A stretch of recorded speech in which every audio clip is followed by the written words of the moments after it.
Bismillahirrahmanirrahim. In this session, we will talk about the suitability of bioremediation, how much suitable it is for different scenarios, and to which molecules or contaminants it is most suitable, and what are the factors that can affect the efficiency of bioremediation. So, as we all know, bioremediation is basically a biotechnological intervention for cleaning up the residual effects of different human activities. जितने भी human activities आज तक ज़मीन पे हुई हैं जिनकी वजह से एनवायरनमेंट को डैमेज कॉज हुआ है, those could be anything including industrialisation और अर्बनाइजेशन. सो उसकी वजह से जितनी ग्रीन लैंड्स हैं those are converted to brown lands, brown sites. So the aim is that if we could convert the brown sites back to the green sites, the environment could be much more healthier as compared to what we are facing these days.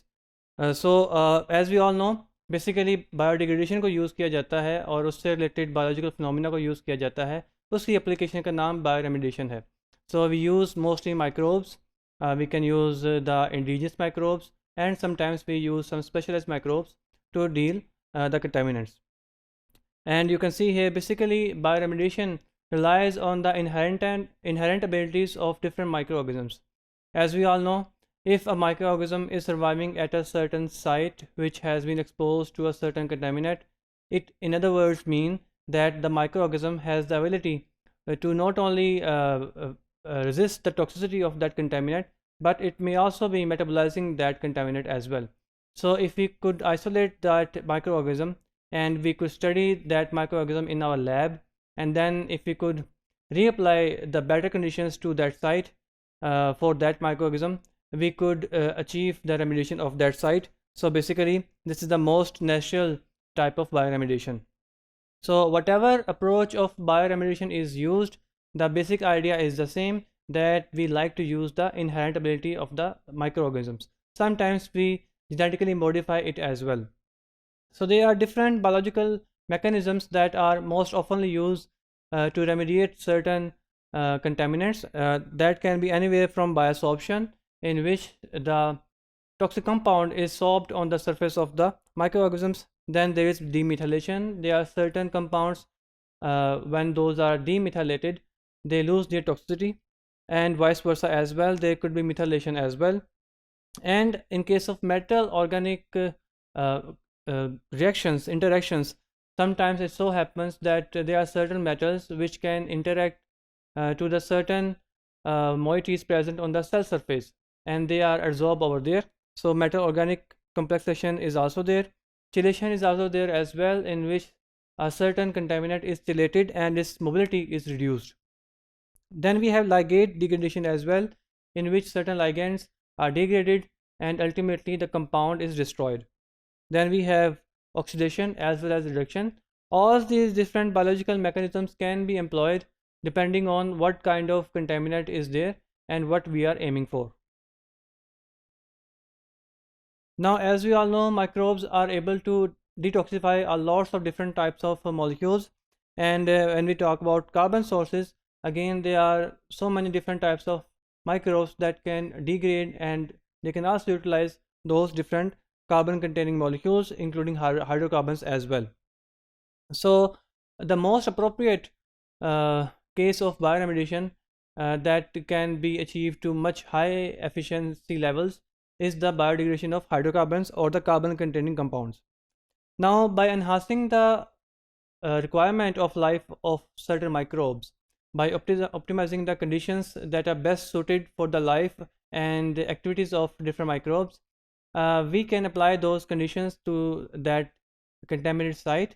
Thus, the microbes will be more active, will grow more efficiently, and therefore will be detoxifying and remediating the site much more efficiently. So that's what we do actually. This is the basic idea in bioremediation. हम करते क्या हैं कि जो microbe हमें required है उसको हम आइसोलेट करते हैं. उसमें इनहेरेंट एबिलिटी होती है पहले से किसी भी टॉक्सिक कंपाउंड को डिग्रेड करने की. तो इसको आइसोलेट करने के बाद हम लैब में स्टडी करते हैं उसकी ग्रोथ के लिए जो बेहतर pH, बेहतर टेम्परेचर, बेहतर एरेशन, बेहतर कार्बन सोर्सेज, बेहतर न्यूट्रिएंट्स हैं. We try to find out those conditions and then we apply those conditions to the site, maybe in situ or ex situ. So इस तरह से हम हेल्प करते हैं बैक्टीरिया को ताकि वो ज़्यादा ग्रो करे, वो ज़्यादा एफिशिएंटली काम करे, एंड देयरफॉर ज़्यादा जल्दी और ज़्यादा बेहतर तरीके से कंटामिनेंट को डिस्ट्रॉय करे. Now there are three major routes of bioremediation. Those are basically mineralization, co-metabolism, and immobilization. So let's talk about mineralization first. Basically, as the name indicates, the compound is broken down into simple minerals. The contaminant is used as a food source by the microbes and thus is metabolized.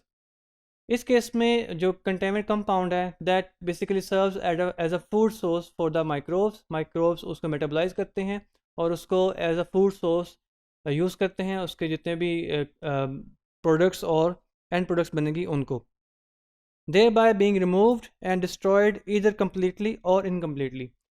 सो जब इस तरह से होगा तो वो compound या तो completely destroy हो जाएगा या काफ़ी हद तक डिस्ट्रॉय हो जाएगा और उसकी बहुत सारी एंड प्रोडक्ट्स या बहुत सारी सब प्रोडक्ट्स वहाँ पे मौजूद होंगी which can be acted upon by other micro organisms and thus that can be completely degraded. So this is called mineralization. Remember here the compound, the contaminant is being used as a food source for the microbes.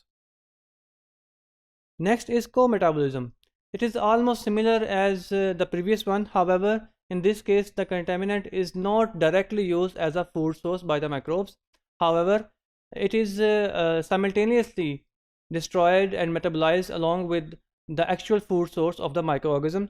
It is a very complex mechanism, and this is kind of a chance event. The compound is metabolized fortuitously alongside the organism's food into a less hazardous chemical. Again remember यहाँ पे food source actually कुछ और है. However, as the microbes utilize their food source, they also metabolize the other contaminant as well, and both are interlinked. So that's why it is called co-metabolism. As you can see, because it is not being used as a food source, so there is apparently no direct usage and benefit for the microorganisms involved. The next one is immobilization. As the name indicates, the microbes act in such a way that they immobilize the contaminant and reduce its mobility. The more mobile a contaminant is, the more harmful effect it will be having. The removal of contaminants, typically metals, by means of adsorption or bioaccumulation by various microbes or plant species. Metals, as we know, those cannot be actually destroyed. However, their valence state can be changed into some less toxic form, and sometimes vice versa also happens. But mostly, if we talk about bioremediation, the approach is that we try to immobilize such recalcitrant molecules on the surface of the cells of the microbes or fungi or algae, whatever we are using. So that is called immobilization. So this one is used for basically for those compounds, for those substances which cannot be destroyed. Now we have so many different scenarios and so many different contaminants. Now if we talk about the actual suitability of bioremediation, कि कौन से ऐसी scenario है या कौन सा ऐसा compound है जिसके लिए ज़्यादा सुटेबल है bioremediation.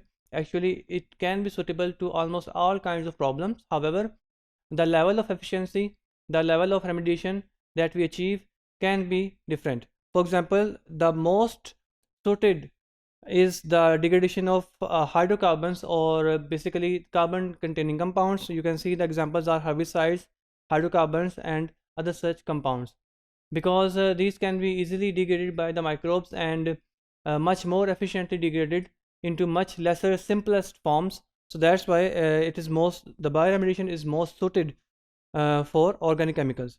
However, as we said कि बाकी chemicals की भी degradation इसके थ्रू की जा सकती है, लेकिन obviously efficiency level कम achieve होगा.